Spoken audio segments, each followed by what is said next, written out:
So reliable sources are saying LEGO are going to stop making the Hogwarts expansion set, with 2023 being the last year of Hogwarts expansions.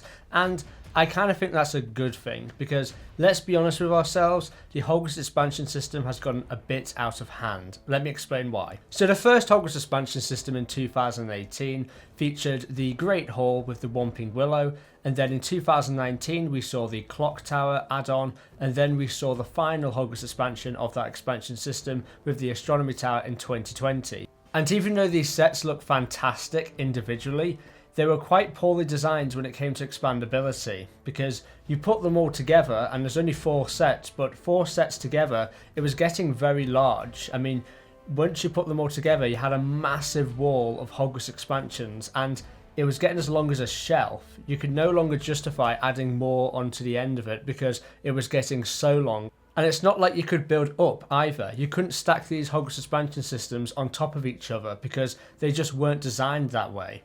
And in 2021, LEGO rebooted the Hogwarts expansion system, fixing a lot of the problems the previous version had. They made 2 key changes. Those key changes were making all of the Hogwarts expansion sets the same width, so they were all 8 wide for ease of attachment. And they also designed the sets in a way where they had removable roofs, so you could basically take the roofs off and put more sets on top of it, stack sets up, and put the roof wherever you want it. So it was the perfect expansion system. The only problem is, designing it this way took a toll on quality, to be honest with you. They were a lot more boxier, and they didn't look as pretty from the outside. They had less depth, generally speaking. So you have to make a compromise, right? When you're making a Hogwarts expansion system, you can go for looks, but you're limited in the amount of sets you can include in that expansion system. That's what we saw in 2018 to 2020. Or you can go down the 2021 route, and you can design the expansions in a way which prioritizes expandability, but then you're losing out when it comes to accuracy and just the general aesthetic of it.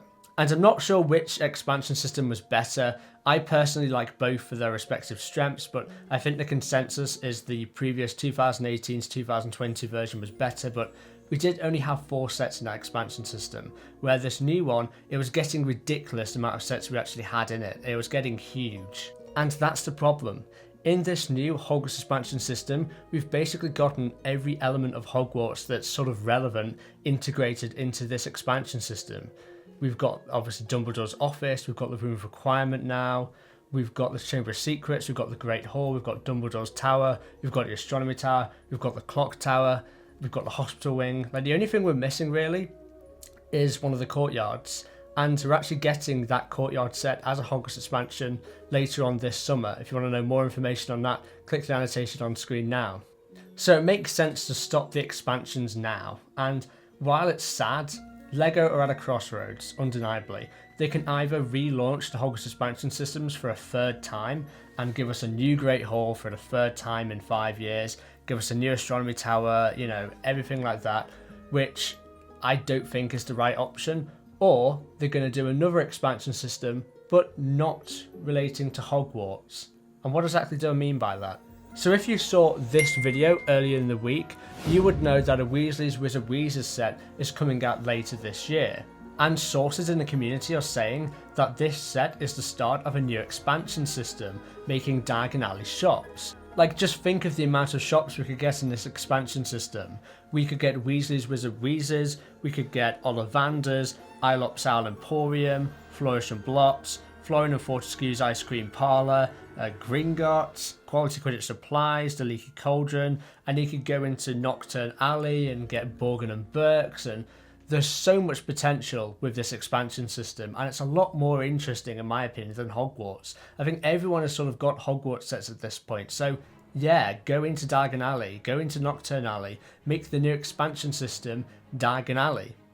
Does that make the $400 direct-to-consumer set sort of worthless at this point now? Yeah, pretty much, unfortunately.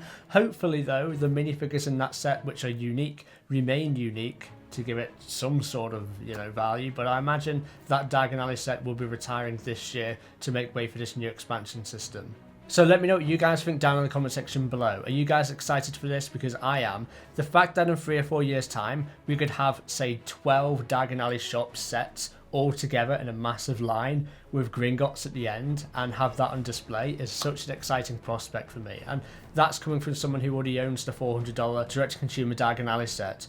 What potential sets are you looking forward to most out of this Diagon Alley expansion system? For me, it's Borgin and Burks and the Leaky Cauldron.